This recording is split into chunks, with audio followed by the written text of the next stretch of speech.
So I'm going to outline really quickly the thesis or the basis of this video, and then I'm going to talk about the practice that I've implemented. So ultimately, the thesis is that the path of education is drastically changing as a result of AI and technology. And the examples in this video are going to demonstrate how I believe that to be the case. The problems that exist today are based around, number one, educational paths as they currently stand are too rigid and linear. And if you learn in a particular way as a young kid, the curriculum might not be conducive to that style. If you like reading versus listening, or if you like asking questions because that allows you to talk back and get more involved, but there's not a place for that in a classroom with 30 students. These are all things that over time will become more personalized and more accessible, and that is one way. Number two, it's impossible to know what to believe. In the example of health and wellness, like 20,000 articles a day are published in the topic of longevity. And for that reason, it's like, okay, what most people do is they have their favorite influencer that they follow and they love taking health advice from them. But when two of their favorite influencers have conflicting advice, who do they believe? And when they find out that their favorite influencer is actually being paid by a supplement company, who do they then believe? And so the future, I think, in the second prong is synthesis of experts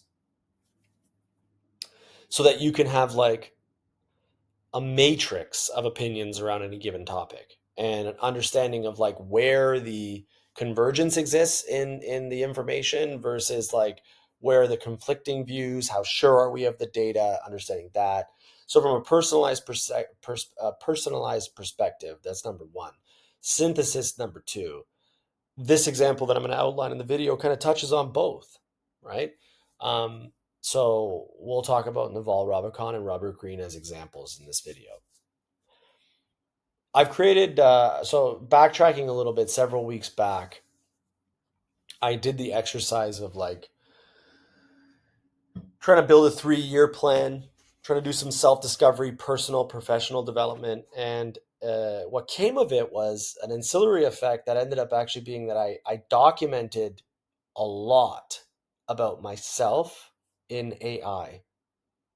I ended up telling this machine, this system, everything about myself.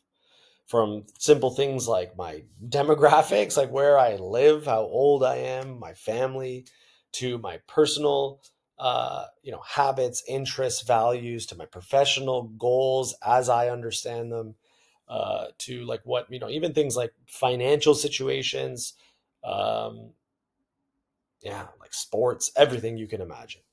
As obscure to that as that might sound to some, it was an incredibly powerful experience because what ends up happening is I can use specified knowledge bases to act as extensions of me, whether that be through something simple like copywriting or creative advertising, or more complex like a strategic personal advisor.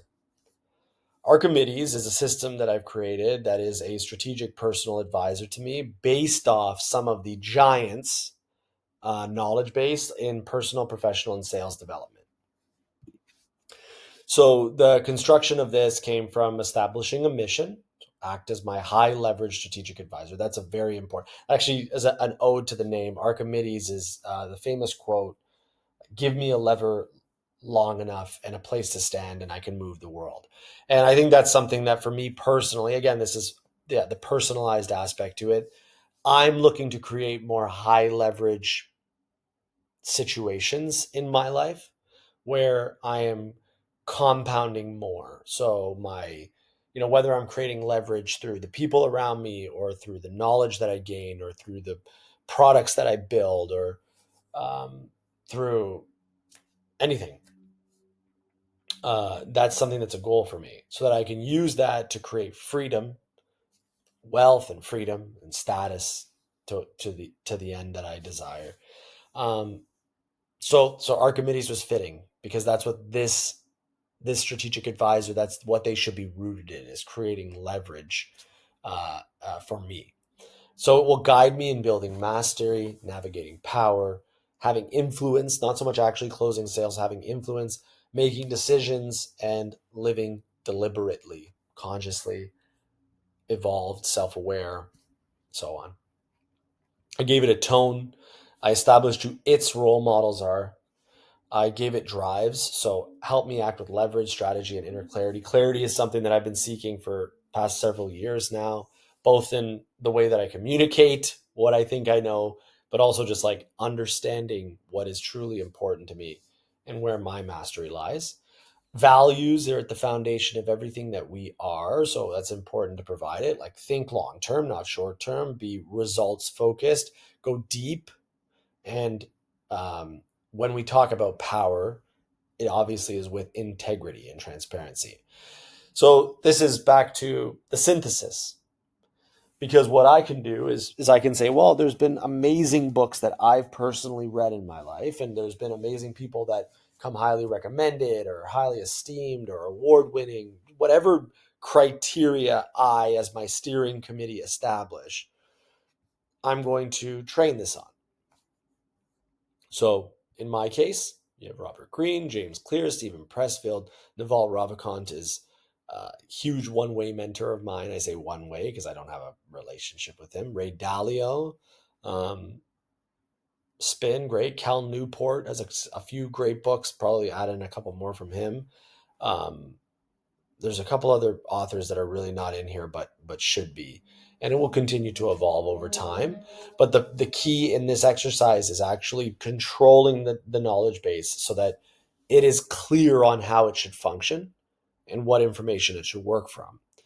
And I may decide that I actually truly do believe that relationships are the foundation to who we are, and for that reason I may want to add something in here that is more like focused on building relationships, how to win friends and influence people, maybe things about being more empathetic. Radical Candor by Kim Scott is a great book that I should probably consider adding in here. And then I gave it function. So mastery guidance, help me uncover my craft, build systems to create leverage and establish my lifelong path. Coach me through high stake decision making, help me close deals simply and practically, win trust and move people, create the life I'm optimizing for, but define it first. What 20% of work yields 80% of my results, and what do I need to delete out of my life? And then just obviously all of this stuff is great, but if I don't form the right habits and if I don't root things in developing proper practices, then it's not going to stick. So that was incredibly important. So what came from the start of this exercise was, where do we begin? And the answer to that was, well, let's answer three questions. What would I work on if no one ever paid me? I think this is like incredibly profound meta questions from this knowledge base to start with. But what I would have loved for it to recognize was that I am not going to be able to answer these questions. No way. Like, what would I work on even if no one paid me or no one applauded? If I thought deeply, I could probably get there. I have a few ideas, but the reality is some of them are based off certain biases. They could be recalls of certain moments, and other things could have been impacting why I love doing that so much. And it's like, maybe I don't actually love doing that, but there's fundamentals in that I love doing, so I shouldn't make it about that one task. Um, that's the thing, right? Like you could say, oh, I'd be an actor, but what is it that I truly love about being an actor? Is it the fame? Is it the status? Is it the type of work they do? Because it's a pretty hard job. Like, so it's just, you have to really be able to dissect. I don't know. And that would be a tough one to answer. The next two are even harder to answer. Which playing field gives you the greatest asymmetric return on effort?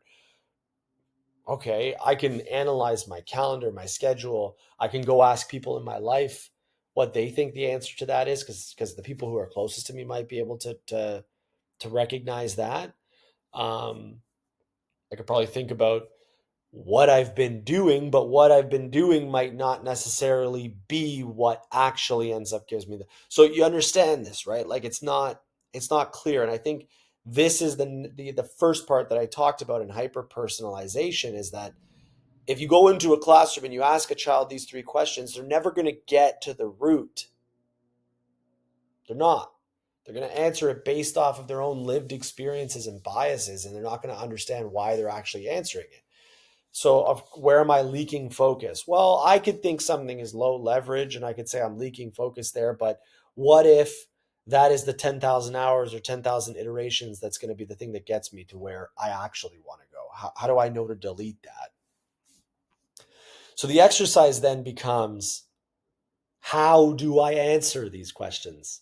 And now I have the opportunity using this amazing knowledge base to say, let's create a 7-day micro curriculum that is going to get me the answers to those 3 questions. And every morning I wake up, I do this exercise. In the evening, I reflect on it. I do it day 2. And as I go, I don't just wait until the end of the 7 days and put in all my answers. I go day 1. I go, there's my answers. Can you give me some deeper things to reflect on or think about for day 2's exercise as a result of these answers? More feedback loops, right? So there's even more power now to it's compounding in effect as I'm doing it. So it creates so much additional leverage right there by having this knowledge base constantly feeding back to me. So again, reflecting on this in totality, I'm able to personalize my own learning experience based off of my tendencies, my propensities, my willingness to do certain things. Maybe some people don't want to journal, and I could have informed it on that. Oh, this is good, but like I'm not going to spend every morning journaling. Like, you should know that's not who I am. Okay, Mark, maybe choose the 5 people in your life who are closest to you and ask them to answer all those 3 questions for you. That's another way I could have done it, right? So it's going to give me ways that I think might. Then I go, okay, but what are the trade-offs in asking somebody to do it versus me journaling it? Maybe I'll journal. And again, the cycle continues for this path to self-discovery. So I thought I would share this because in small ways it's already started to help me and the people in my life who are important to me. Should be, if I think it can help them, should be participating in it too, if I think they'll get value from it. So I hope that this wasn't too grueling listening to the 12-minute video, but I kind of enjoy making these things. I enjoy doing this. I enjoy sharing my findings. So I hope you enjoy. Have a good night.